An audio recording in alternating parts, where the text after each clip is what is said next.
ஊர் என்று பொருள். அந்த காமம் என்ற தமிழைத்தான் கிராம என்று ஆரியர்கள் சொன்னார்கள், வந்த ஆரியர்கள். காமத்தை கிராம என்றார்கள்.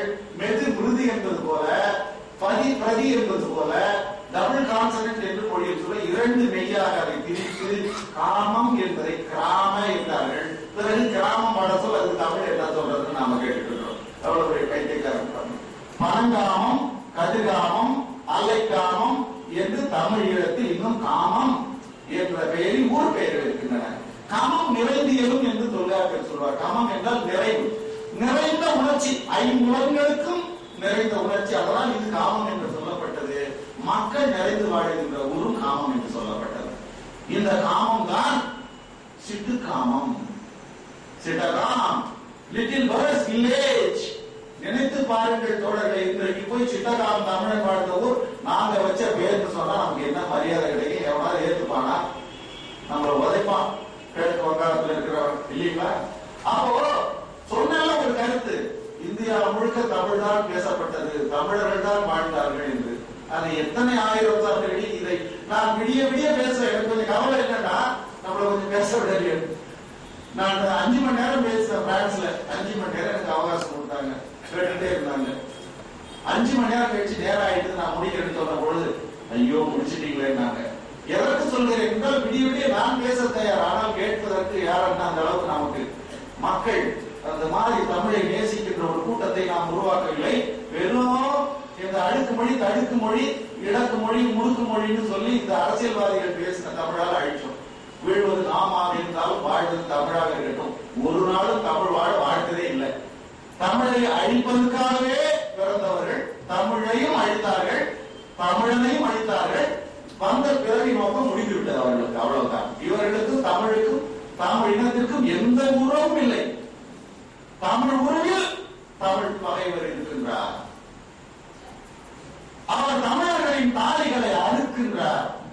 உணர்ந்ததெல்லாம் நக்கி தின்னும் நாய்கள், மேல் உள்ளவர்க்கே காட்டிக் கொடுக்கும் பேய்கள், கத்தவர் போல் நடிக்கும் பழகும் ஒன்றி, ஒரு காசுக்காக மலமும் தின்னும் பன்றி. தமிழ் உருவில் தமிழ் பகர் இருக்கின்றார். அவர் தமிழர்களின் தாலிகளை அறுக்கின்றார். உமிழ்ந்ததெல்லாம் நக்கி தின்னும் நாய்கள், மேல் உள்ளவர்க்கே காட்டிக் கொடுக்கும் பேய்கள் என்று பாவலர் தெரிவித்தார். இத்தகைய போலி தலைவர்களை தான் எழுதினார். உண்மையான வரலாற்றில் ஒரு தெலுங்கனுக்கு இப்படி நேர்ந்திருந்தார், ஒரு தெலுங்கினம் இவ்வாறு அழிக்கப்பட்டிருந்தார், தெலுங்கு மக்கள் சும்மா இருந்திருப்பார்களா? இந்திய அரசுக்கு அப்படியே தலையை ஆட்டிக் கொண்டு வாழ்ந்திருப்பார்களா? ஒரு நம்மை விட எண்ணிக்கையில் குறைந்த ஒரு சிறுபான்மை மலையாளிகள் அந்த இனத்திற்கு இவ்வாறு இந்தியாவில் 7,21,00,000 பேர் இங்க இருக்கிறோமே, நம்ம சொந்தக்காரனை அழிக்கிறானே, அழிச்சானே, இந்தியாவை போய் ரேடார் கொடுத்தானே, விமானம் கொடுத்தானே, பைலட் கொடுத்தானே, சேட்டலைட்ல பார்த்து கொடுத்தானே, நாம ஒரு பொருட்டா மதிச்சானா? ஏதாவது ஒரு மாநிலத்தில் சிங்கமா இருக்கிறானா?